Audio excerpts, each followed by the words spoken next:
Aí galera do YouTube, a gente está aqui com mais um vídeo do que é Velhinhos.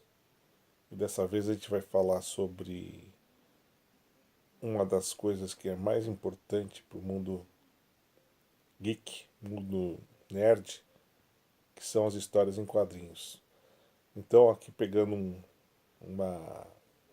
dos elementos que a gente tem aqui no canal, que é o Remexendo o Baú dos filmes, a gente vai falar do Remexendo o Baú, mas só que dessa vez sobre as histórias em quadrinhos. E a gente começa nessa nova sessão com um compilado, né, da Panini em capa dura do Homem de Ferro. Aqui, o Homem de Ferro, Tragédia, né, e Triunfo. São uma das primeiras histórias do Homem de Ferro, várias histórias que estão aqui compiladas nesse encadernado, que a gente vai falar um pouquinho e mostrar algumas figuras para vocês. Ok?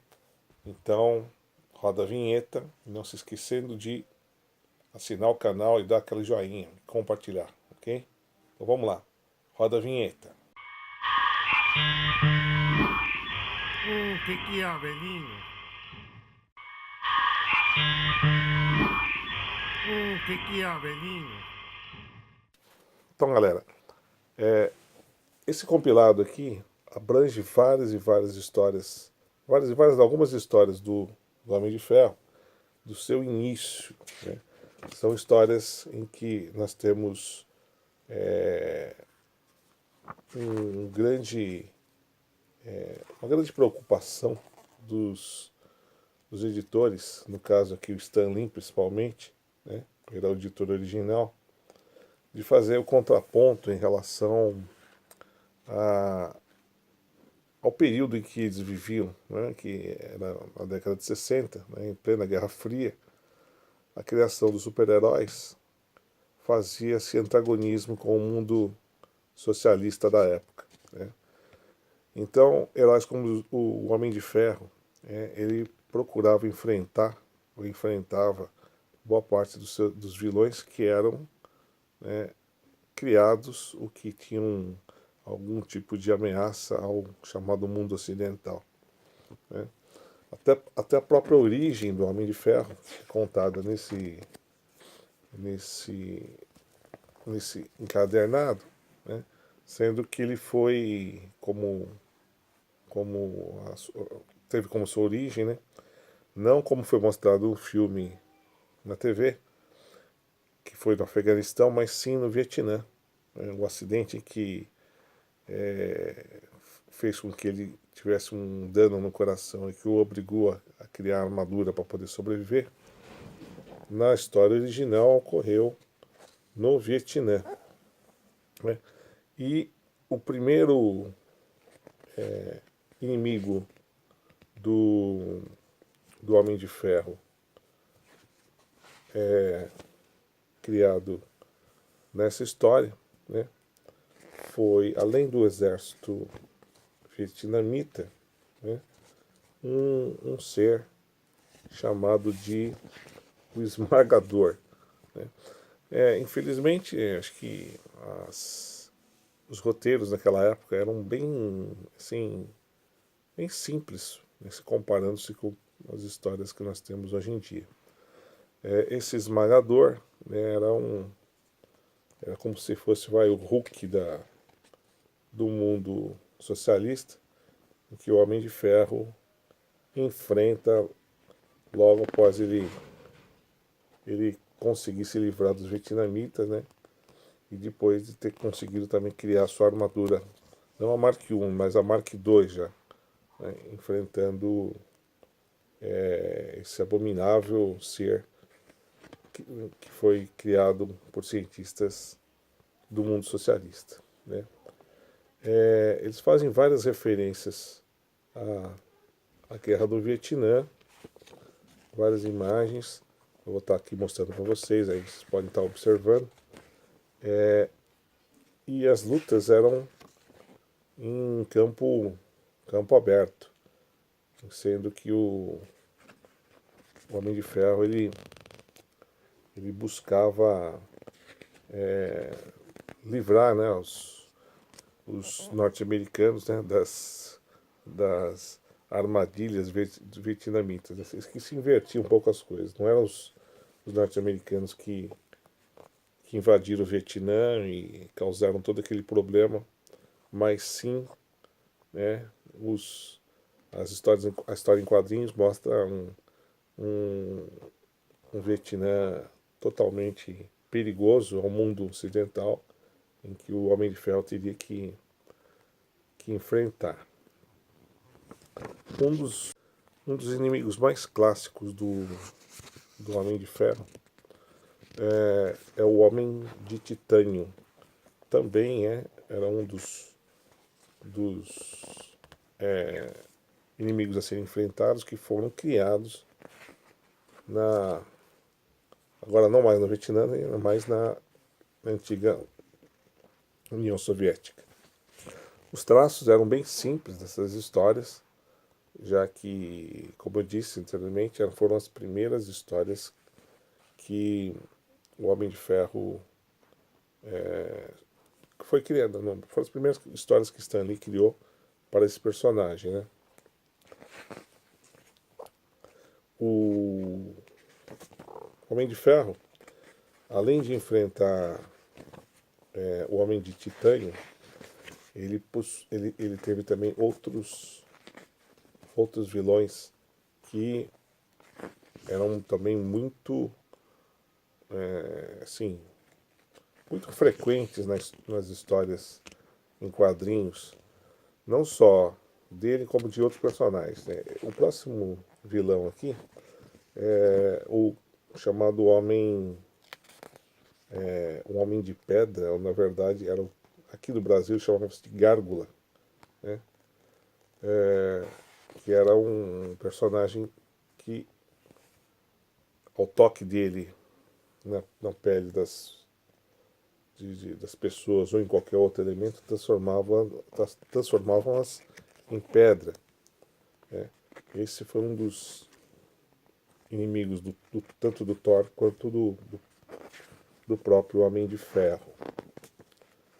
Então aqui essas são algumas figuras do Gárgula enfrentando o Homem de Ferro, e que vocês podem observar que os traços eram bem simples comparando-os com os atuais. Outro inimigo muito recorrente do Homem de Ferro foi o chamado Chicote Negro, né, o Whiplash, que foi retratado no Homem de Ferro 2 nos cinemas. As histórias em quadrinhos também, o Whiplash era um dos personagens que sempre apareciam e eram assim, recorrentes ao enfrentamento do Vingador Dourado. Uma das primeiras organizações que tanto a SHIELD quanto o Homem de Ferro também enfrentou durante o período da década de 60 e até hoje, né, mas uma das primeiras foi a Magia. A Magia era uma entidade também secreta que forçava invariavelmente o Homem de Ferro a intervir, já que ela possuía também interesses de controle dos principais membros da ONU, das pessoas mais poderosas do planeta. Outra organização que era muito falada e é muito importante no universo Marvel é a IMA, né? Que tem como significado ideias mecânicas avançadas, né? Esse era o significado de IMA, que é uma das instituições, né, ou das entidades que mais causam problemas à SHIELD, né, e aos Vingadores, assim como todos, ou quase uma boa parte dos heróis da Marvel. Outro vilão clássico desse encadernado da Panini que mostra o Homem de Ferro é o chamado Devastador, que era um outro robô, foi um outro robô também, criado agora por chineses, né? Vocês veem, é interessante, né? Primeiro os vietnamitas, os russos e agora os chineses criando inimigos que os norte-americanos, né, no caso o Homem de Ferro, teriam que enfrentar para combater e manter a liberdade do, do mundo ocidental, ou seja, do capitalismo.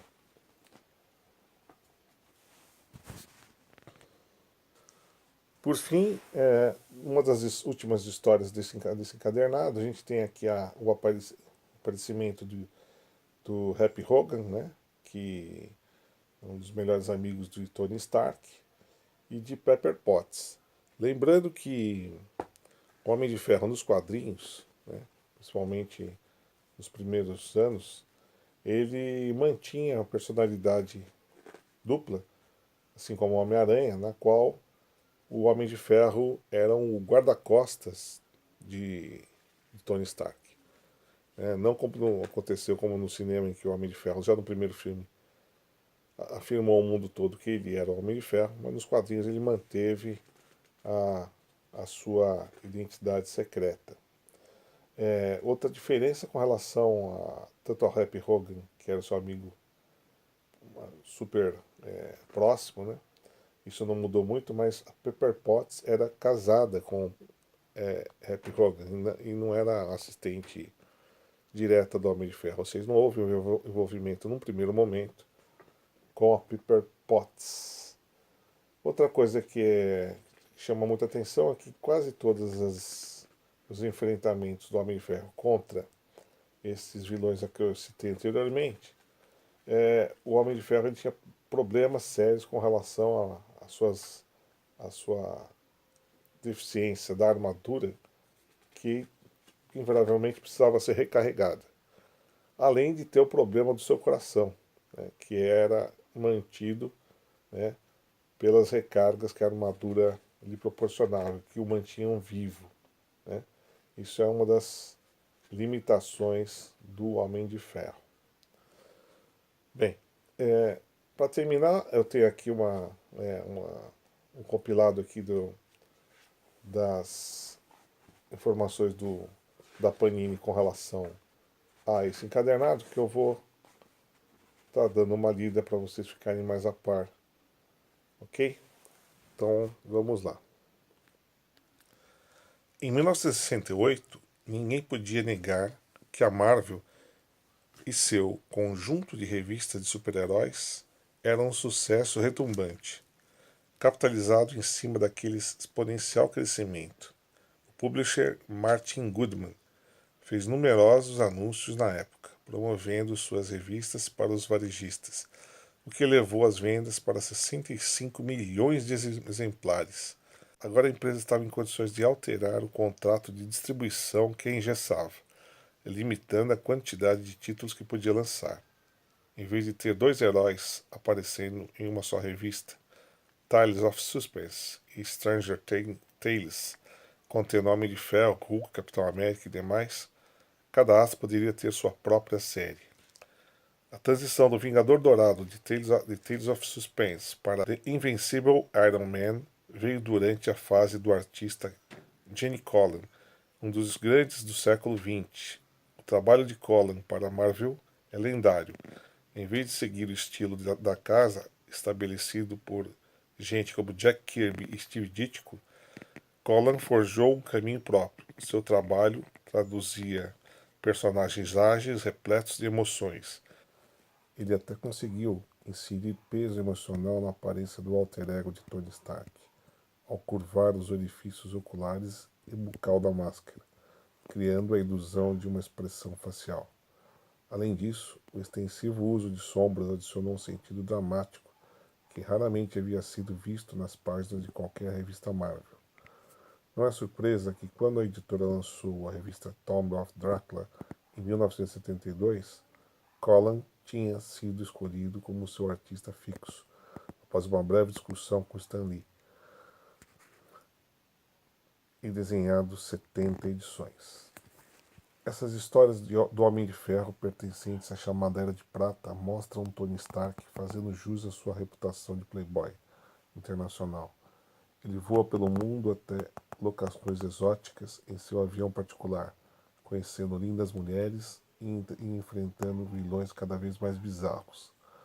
Stan Lee informa, retratando o herói quase como um James Bond de armadura. Contudo, os roteiros não traziam apenas aventuras desenfreadas. Embora Stan Lee tenha tomado a decisão de evitar menções à Guerra do Vietnã nas revistas Marvel, Stark, dada a natureza de seus negócios, inevitavelmente teve algum envolvimento. Olhos modernos podem julgar esses quadrinhos como ingênuos, mas a forma como Lee tentou humanizar o conflito é um testamento da coragem artística da Casa das Ideias. Bem, pessoal, esse é o nosso primeiro análise de quadrinhos do canal. Espero que vocês tenham gostado. Peço encarecidamente aí que, se vocês gostaram, não deixem de dar um like e se inscrever no canal. Vamos ver se a gente consegue aumentar o número de inscritos. E fica para a próxima. Se tiver alguma sugestão, coloque nos comentários que a gente vai ler com muita atenção, tá bom? Um grande abraço, tchau!